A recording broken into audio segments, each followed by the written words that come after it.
El Kremlin te vende una imagen de Rusia que parece sacada de una postal. Una Rusia próspera, inquebrantable, una fortaleza que desafía al mundo entero. En la televisión estatal, desfilan imágenes de centros comerciales relucientes en el corazón de Moscú, vemos los imponentes desfiles militares en la Plaza Roja y escuchamos discursos triunfalistas sobre un crecimiento económico que, según dicen, sorprende a todos sus adversarios. Pero esa es solo la fachada, una cuidadosamente construida cortina de acero y propaganda.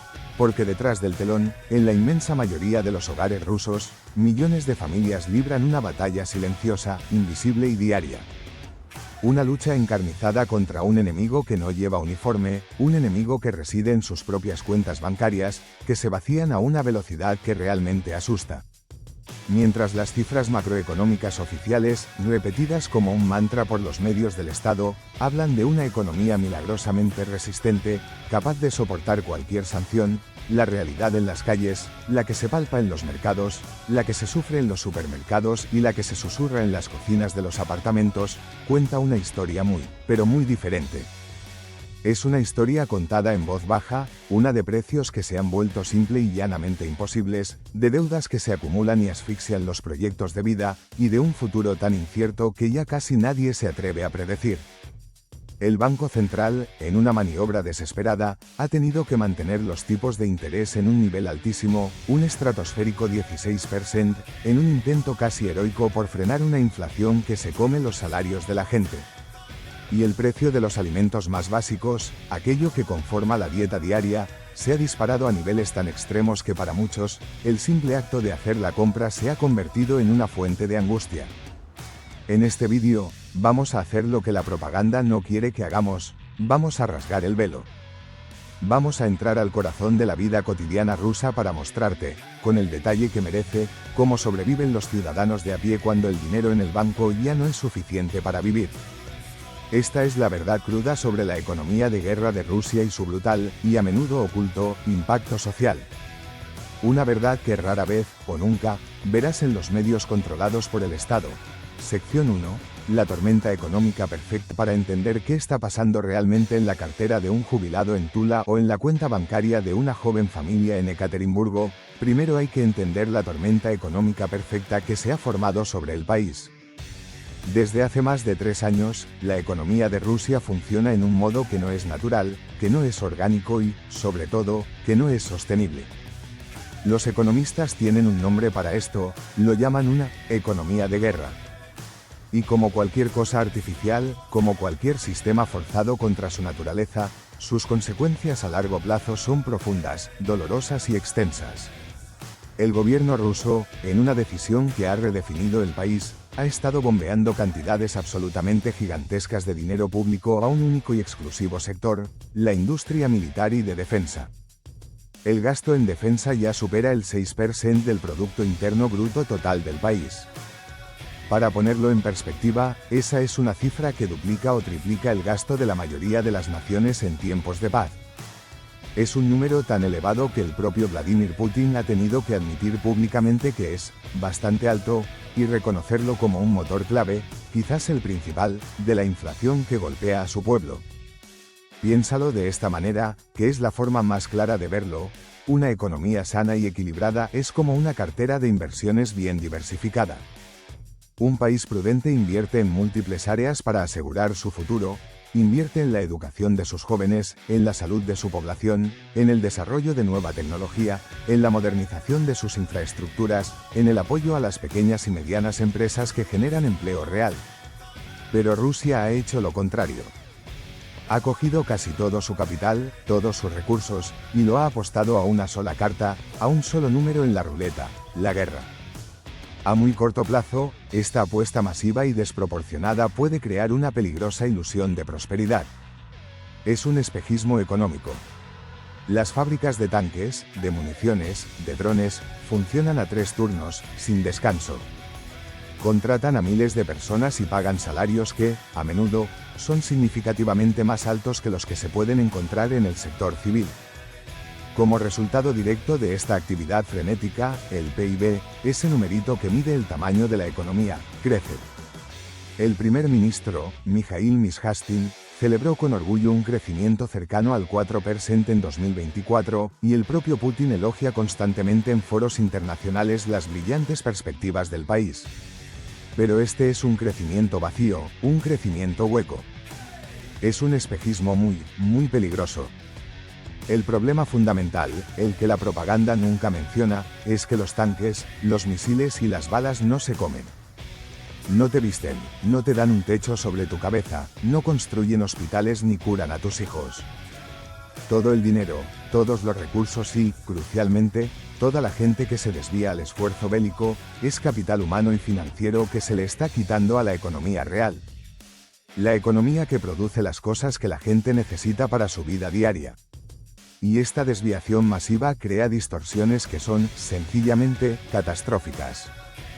La primera y más evidente distorsión es una inflación descontrolada. Por un lado, tienes a cientos de miles de personas en el sector militar y de defensa ganando salarios artificialmente inflados. Por otro, la producción de bienes de consumo, comida, ropa, coches, electrodomésticos, no solo no aumenta para satisfacer esa nueva demanda, sino que en muchos casos disminuye, porque no hay gente, ni inversión, ni recursos para fabricarlos. El resultado es matemáticamente inevitable. Tienes a demasiada gente con demasiado dinero persiguiendo muy pocos productos. Y por la ley más básica de la oferta y la demanda, los precios explotan. La cifra de inflación oficial ha rondado el 10%, pero para los productos del día a día, para la cesta de la compra, la cifra real, la que la gente siente en el bolsillo cada vez que pasa por caja, es mucho mayor. Estamos hablando de aumentos de 2 y hasta 3 dígitos en alimentos esenciales, subidas que superan con creces cualquier aumento salarial.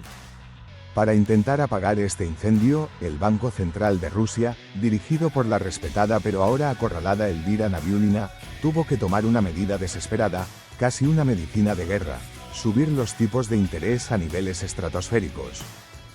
Durante meses, la tasa de interés de referencia se ha mantenido en un asfixiante 16%. Un nivel que frena en seco el crédito y, por tanto, la economía. Con esa tasa, pedir un préstamo es prácticamente imposible. Para una empresa que quiere expandirse o simplemente sobrevivir, es un golpe mortal. Para una familia joven que sueña con comprar un coche o un apartamento, es un muro infranqueable. Esta es la tormenta económica perfecta en la que está atrapada Rusia, una economía hinchada artificialmente por el gasto de guerra, que a su vez crea una inflación terrible, que a su vez obliga al Banco Central a imponer unos tipos de interés que estrangulan a todo el sector civil. Es un círculo vicioso que está empujando lenta pero inexorablemente al país hacia una recesión. Y esta advertencia ya no viene de analistas de Occidente, sino de voces dentro del propio gobierno ruso, como el ministro de Economía, Maxim Reshetnikov, quien admitió en un momento de sorprendente franqueza que el país estaba al borde de una recesión. Sección 2. El impacto real. Así viven las cifras macroeconómicas, el PIB, la tasa de interés, la inflación. Todo eso puede sonar abstracto y lejano. Pero sus efectos son brutalmente concretos, físicos y emocionales para 144 millones de personas. El verdadero coste de esta economía de guerra no se mide en los gráficos del Banco Central ni en los despachos del Kremlin. Se mide en los pasillos de los supermercados, en las facturas impagadas y en las cocinas de los modestos apartamentos que se extienden desde Vladivostok en el Pacífico hasta San Petersburgo en el Báltico. Vamos al lugar más básico, el escenario del drama diario, el supermercado. Hacer la compra, una rutina mundana en cualquier otra parte del mundo, se ha convertido para millones de rusos en un ejercicio de ansiedad, cálculo y renuncia. Un jubilado de Moscú, entrevistado por periodistas independientes, lo resumía con una tristeza evidente en su mirada: los precios son, sencillamente, desorbitados. Contaba, con resignación, que ya no podía permitirse comprar algo tan simple como unas cerezas, y que hasta las patatas, un pilar fundamental e histórico de la dieta rusa, se habían convertido en un lujo. Su historia no es una anécdota aislada, es la norma, la nueva realidad para millones de pensionistas, trabajadores con salario mínimo y familias de clase media. Los datos de 2025 lo confirman con una frialdad estadística que hiela la sangre. Muestran aumentos interanuales brutales en alimentos básicos. El precio de las patatas, las cebollas o el repollo, la base de la sopa tradicional rusa, el SHCHI, ha subido drásticamente. Un kilo de pechuga de pollo, la proteína más asequible, cuesta ahora más de 413 rublos. Un kilo de ternera, un lujo inalcanzable para muchos, se acerca a los 800 rublos. Una docena de huevos, otro producto esencial, supera los 143 rublos. Para poner estas cifras en perspectiva, el 10% más pobre de la población rusa, unos 14 millones de personas, vive con menos de $170 al mes. Estos precios no son un simple inconveniente, son una barrera de facto que impide a muchas familias tener una nutrición adecuada y balanceada. La gente se ve forzada a tomar decisiones imposibles, comprar productos de peor calidad, reducir las porciones, comer menos carne o directamente eliminar alimentos frescos de su dieta. Luego está el sueño roto. El sueño de tener algo propio. La generación que creció tras la traumática caída de la Unión Soviética aspiraba a una vida de clase media, a la estabilidad que sus padres no tuvieron, un coche modesto, un apartamento propio, la capacidad de planificar el futuro de sus hijos. La tasa de interés del 16% ha hecho estallar ese sueño en 1000 pedazos. Una hipoteca a ese tipo de interés es matemáticamente impagable para la inmensa mayoría, excepto para la nueva élite que se enriquece con los contratos de la guerra. El resultado es una parálisis social y generacional. Los jóvenes no pueden independizarse de sus padres, las familias viven hacinadas en apartamentos pequeños y no pueden mejorar sus condiciones de vida. El ascensor social no solo se ha detenido, parece que va en reversa. Y para aquellos que ya tenían deudas, la situación es una auténtica pesadilla. Muchos préstamos a empresas son a tipo de interés variable, lo que significa que de un mes para otro, sus pagos se han disparado, volviéndose inasumibles. Esto ha desatado lo que los propios bancos rusos, en informes internos y conversaciones privadas, ya llaman una creciente crisis de impagos. Las pequeñas y medianas empresas que no tienen la suerte de tener contratos con el gobierno se están ahogando. No pueden pagar sus deudas, no pueden conseguir nuevo crédito para operar y muchas están quebrando en silencio, lejos de los titulares de la prensa oficial. Un informe del Centro de Análisis Macroeconómico pintaba un cuadro desolador. Advertía que una quinta parte de las empresas manufactureras del país ya usaba 2/3 de todos sus beneficios solo para pagar los intereses de su deuda. Eso no es un negocio, es una sentencia de muerte a cámara lenta. Pero la crisis no es solo de dinero. También es una crisis de gente. La movilización militar de cientos de miles de hombres y la huida masiva de otros cientos de miles de profesionales altamente cualificados para evitar la guerra han provocado una escasez de mano de obra como no se había visto en la historia moderna de Rusia. Faltan médicos en los hospitales, faltan ingenieros en las fábricas civiles, faltan programadores para la economía digital, faltan camioneros para transportar mercancías. Esta fuga de cerebros y de brazos debilita todavía más a una economía civil ya anémica, empeora la calidad de los servicios públicos y crea cuellos de botella en toda la sociedad. Así es la vida real en la Rusia de hoy, una lucha constante contra precios que no paran de subir, la frustración de no poder conseguir un crédito para construir un futuro, y el miedo latente a que tu empresa, tu trabajo, sea el siguiente en cerrar. Sección 3. La negación oficial y las grietas en el muro. Frente a esta dura y palpable realidad que acabamos de describir, la historia que cuenta el Kremlin y que repiten incansablemente sus canales de televisión es casi un relato de ciencia ficción. En la narrativa oficial, Rusia es una fortaleza inexpugnable, un bastión heroico que no solo ha resistido, sino que ha vencido el ataque económico total de Occidente. En los noticieros se habla de resiliencia, de soberanía recuperada y se celebran las cifras de crecimiento del PIB como la prueba irrefutable de que sus líderes son unos genios de la estrategia. El propio Putin, en foros económicos internacionales, declara con orgullo que la economía rusa ya no depende de las materias primas como el petróleo y el gas, y presume del dinamismo y la fortaleza de su nuevo modelo económico. Es un espectáculo de autoconfianza y victoria. Sin embargo, detrás de ese grueso muro de propaganda, las grietas son cada vez más grandes y más visibles. La realidad económica presiona con tanta fuerza que hasta figuras clave del sistema, pilares del establishment, se ven obligados a admitir, a menudo con la boca pequeña y usando un lenguaje técnico, la verdadera gravedad de la situación. Por supuesto, no lo dicen en los programas de máxima audiencia de la televisión estatal. Lo susurran en foros económicos especializados, en entrevistas para publicaciones de expertos o en informes internos que acaban filtrándose. Y lo que dicen, cuando se analiza con atención, contradice frontalmente el relato oficial de éxito y prosperidad. La propia jefa del Banco Central, la influyente Elvira Nabiulina, ha sido la voz más clara de la preocupación. En varias ocasiones, ha advertido públicamente que el modelo económico actual, basado casi exclusivamente en el gasto de guerra, se está agotando y ha llegado a su límite. Su férrea insistencia en mantener los tipos de interés en ese doloroso 16%, a pesar de las enormes presiones políticas y empresariales para que los baje, es la señal más clara de su pánico.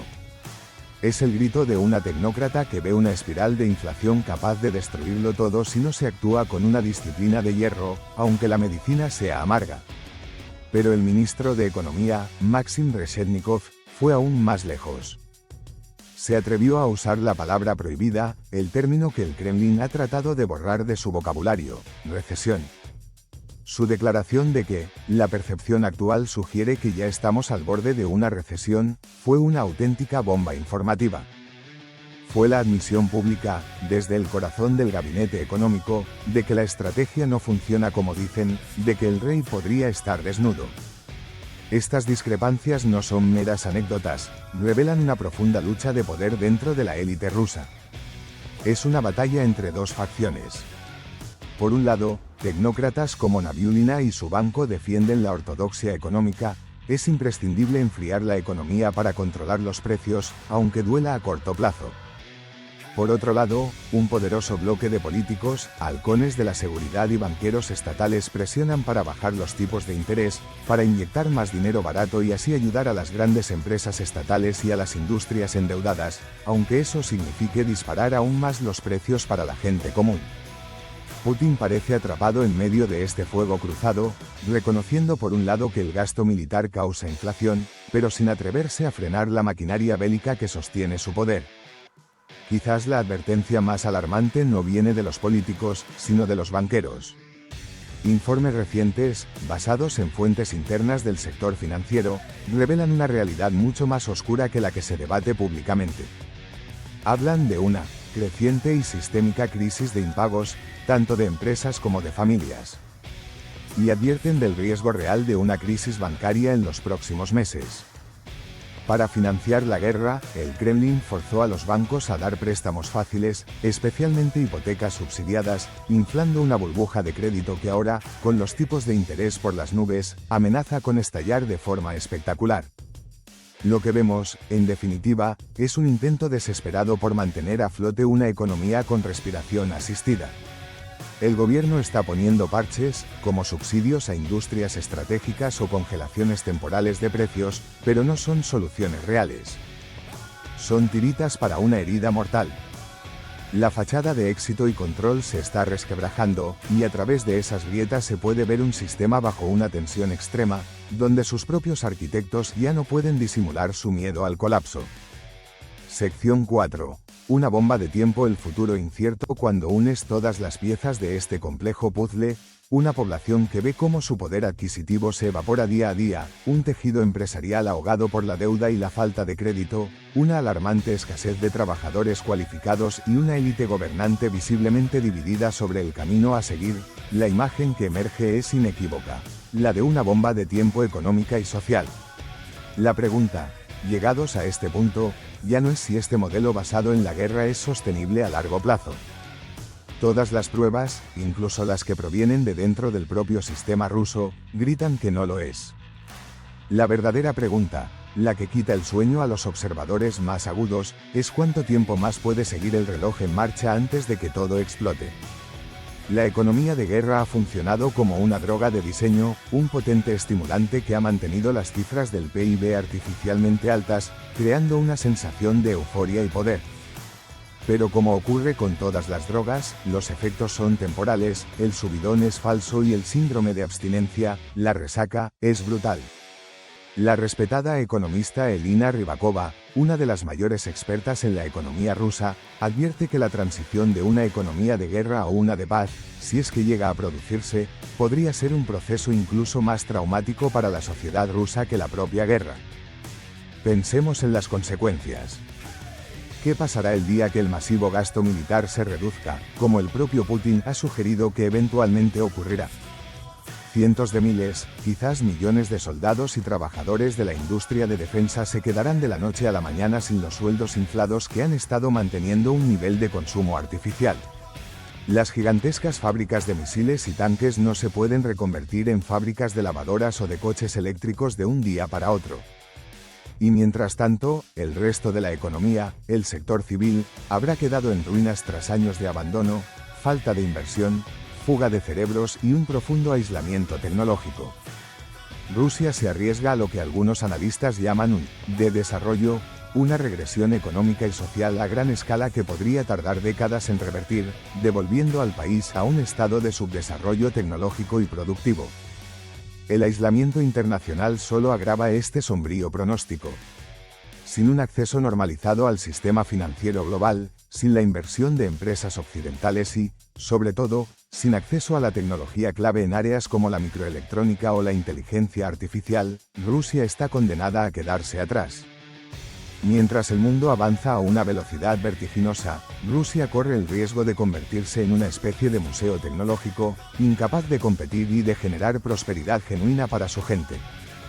Socialmente, las cicatrices de este periodo serán increíblemente profundas y duraderas. La guerra y la economía que la sustenta han creado una nueva clase social de burócratas, contratistas de defensa y personal de seguridad que se beneficia directamente del conflicto, aumentando una desigualdad ya de por sí galopante. Al mismo tiempo, millones de personas de la clase media y trabajadora han visto cómo los ahorros de toda una vida y su poder de compra se han hecho humo. Una generación entera de jóvenes ha visto sus sueños de prosperidad y apertura al mundo sacrificados en el altar de la ambición geopolítica. El contrato social no escrito de los primeros años de Putin, la promesa de estabilidad y una creciente prosperidad a cambio de la renuncia a las libertades políticas, está roto en mil pedazos. Lo que queda por delante es un futuro totalmente incierto y cargado de riesgos. El Kremlin puede intentar estirar esta situación insostenible, exprimiendo aún más a su gente y a su economía, pero las leyes de la economía, como las de la física, no perdonan. No se puede financiar una guerra de alta intensidad para siempre a costa del bienestar de tu propio pueblo. El cansancio, el descontento y la desesperación se acumulan en silencio, bajo la superficie de aparente calma, hasta que un día, inevitablemente, alcanzan el punto de ruptura. Conclusión y CTA, hemos viajado más allá de la propaganda. Hemos visto la fachada de fortaleza que proyecta el Kremlin y hemos mirado con atención lo que hay detrás del telón. La conclusión es tan clara como preocupante. La economía rusa, sostenida artificialmente por la maquinaria de guerra, está llevando a su propia gente a una catástrofe social silenciosa, a un empobrecimiento lento pero implacable.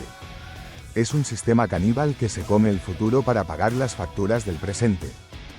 Un modelo que sacrifica hospitales por tanques y el bienestar de las familias por la producción de municiones.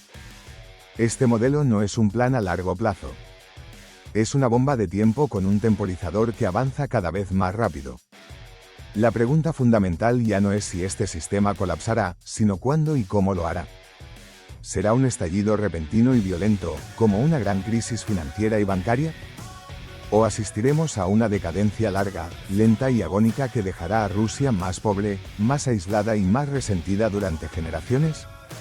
La respuesta a esa pregunta definirá no solo el futuro de 144 millones de rusos, sino también la estabilidad y la seguridad de todo el planeta. Pero ahora queremos saber tu opinión. ¿Qué piensas tú? ¿Crees que Rusia puede, de alguna manera, evitar el colapso económico que parece inminente, o consideras que la tormenta ya es inevitable? ¿Existen salidas a este laberinto que no estamos viendo? Si quieres más análisis como este, que van más allá de los titulares para entender en profundidad las fuerzas que mueven el mundo, suscríbete al canal, activa las notificaciones para no perderte nada y, sobre todo, déjanos tu opinión en los comentarios. Tu perspectiva es una pieza clave en esta conversación global.